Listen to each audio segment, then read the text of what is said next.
In our previous video, we discussed the best German generals of World War II, but who were the best Allied generals? Wait no more and join us as we uncover their stories and find out why they earned such great fame. For this video, we have compiled a list of what we think are the 5 Allied generals who were the best in their field. So let's start with number 5 on our list. Number 5, Bernard Montgomery. Known by his nickname Monty, Montgomery was a leader marked by caution, primarily motivated by the well-being of his troops. This characteristic sharply contrasted with the US general George Patton.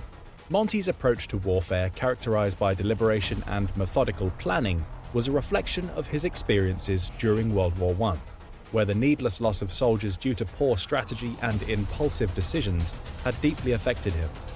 His tactical approach was unwavering, and his resolve was unyielding, to the point that not even Churchill could prompt him to attack unless he deemed it necessary. Montgomery's rivalry with Patton, who was highly favored by Eisenhower, led him to deviate from his characteristic style for the first time. As the war neared its end, the Allied leaders began to hold in high regard those generals who pushed forward relentlessly and launched unceasing attacks. Deciding to abandon his typical defensive stance in favor of taking more risks, Montgomery initiated Operation Market Garden. This was an aggressive early strike against German positions in the Netherlands in September 1944, which resulted in a total failure. Despite the controversy, Montgomery's reputation as the brilliant leader of the 8th Army, who cunningly outmaneuvered Erwin Rommel and crushed German ambitions in North Africa, remains unscathed.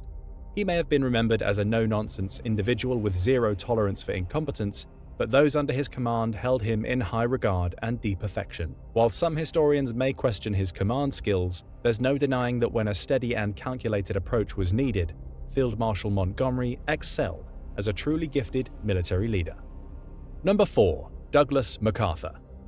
Born in a military family, Douglas MacArthur emerged as a remarkable valedictorian from the West Texas Military Academy. His journey led him to an extraordinary position as a general in the war against Japan. With his dynamic leadership, MacArthur introduced and executed innovative tactical maneuvers that emphasized the importance of speed, mobility, and reach in amphibious and air operations. MacArthur's distinguished service in World War I saw him rapidly climb the ranks, earning nominations for the Medal of Honor, receiving the Distinguished Service Cross, and being awarded the Silver Star multiple times. In 1936, he became the first ever Marshal of the Philippine Army, a testament to his pivotal role in shaping and honing the armed forces. Despite initial setbacks in World War II, he bravely escaped the Japanese forces, vowing to return and liberate the Philippines. Employing the island-hopping strategy, MacArthur bypassed major Japanese strongholds, striking at weaker islands to gain proximity to the Japanese mainlands. Beyond his military accomplishments, MacArthur also showcased his versatility by overseeing the occupation of Japan and playing a crucial role in disbanding its military forces while revitalizing its economy.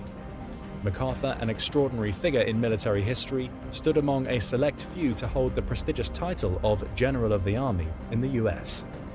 Number 3, Dwight Eisenhower.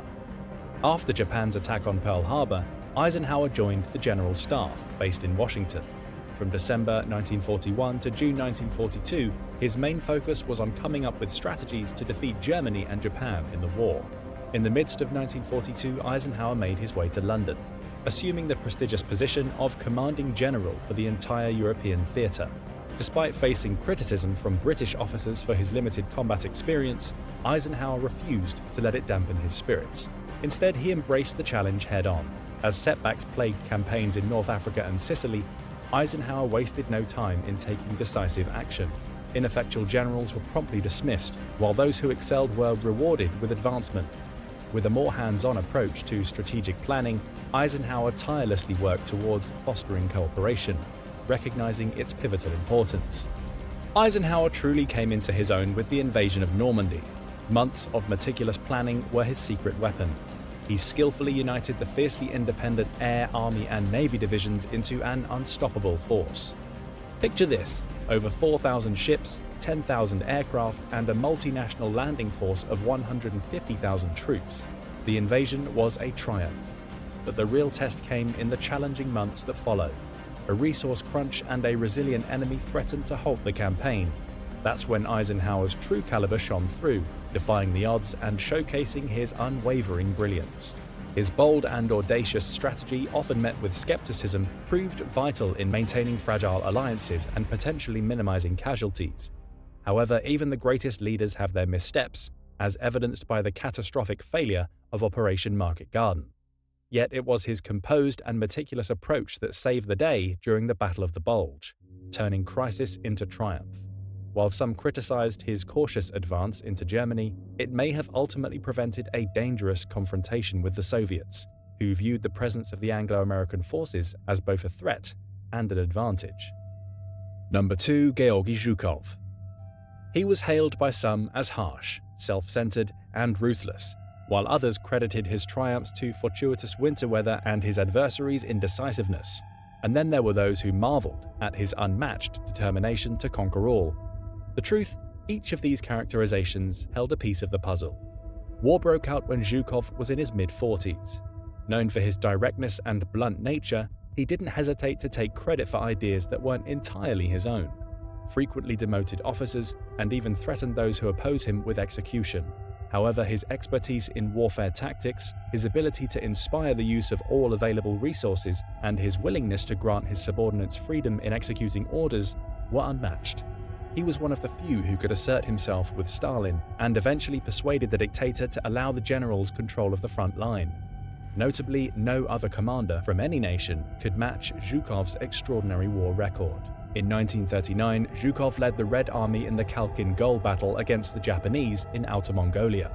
With superior armed forces, he inflicted over 70% casualties, resulting in 18,000 fatalities. This devastating setback prevented Imperial Japan from challenging Soviet Russia again. Elevated to the general staff, Zhukov accurately predicted the imminent German invasion, mobilizing 700,000 reservists months before it transpired.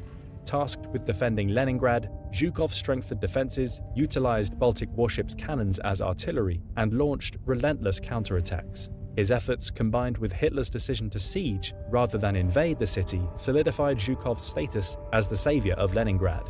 As German tanks approached Moscow, Zhukov was summoned to strengthen the city's defenses.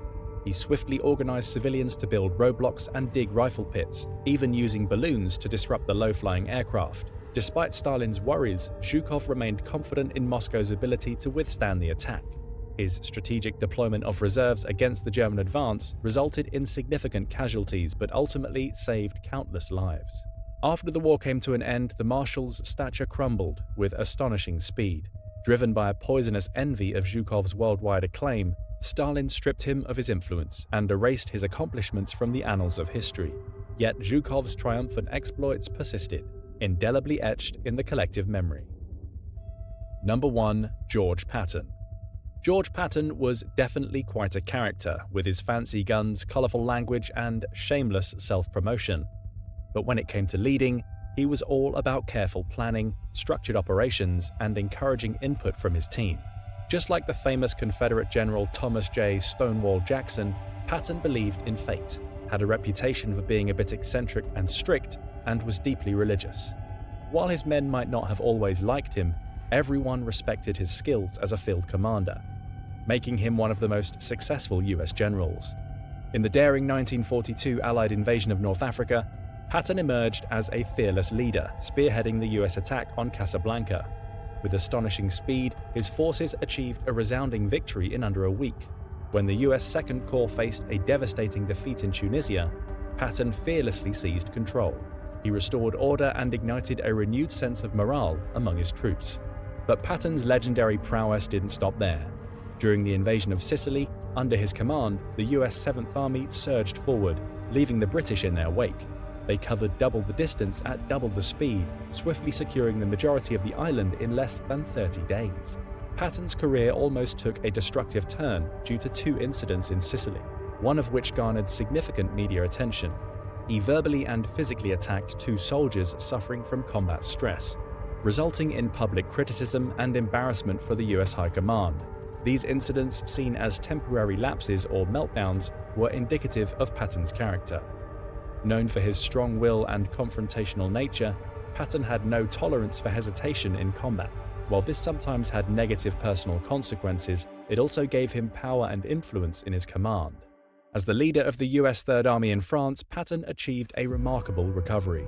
7 weeks after D-Day, his army swiftly secured the majority of the Brittany Peninsula. They then surprised the Germans by heading east towards the border. Patton's intervention in the Battle of the Bulge thwarted the Germans' assault. Pushing into the Third Reich, his army outpaced all others, seizing territories in southern Germany, parts of Austria, and Czechoslovakia. In under a year, his troops covered over 1,000 miles across hostile territory, unmatched by any other unit. While Patton survived the war, he tragically died in a car crash in Germany months after peace was established. And here you have our list of what we think are 5 of the best Allied generals of World War II. We hope you enjoyed our video. Please leave a comment down below with your thoughts and don't forget to like it. Subscribe to the channel as an offering to the gods of the algorithm, and we'll see you in the next one. Thanks for watching.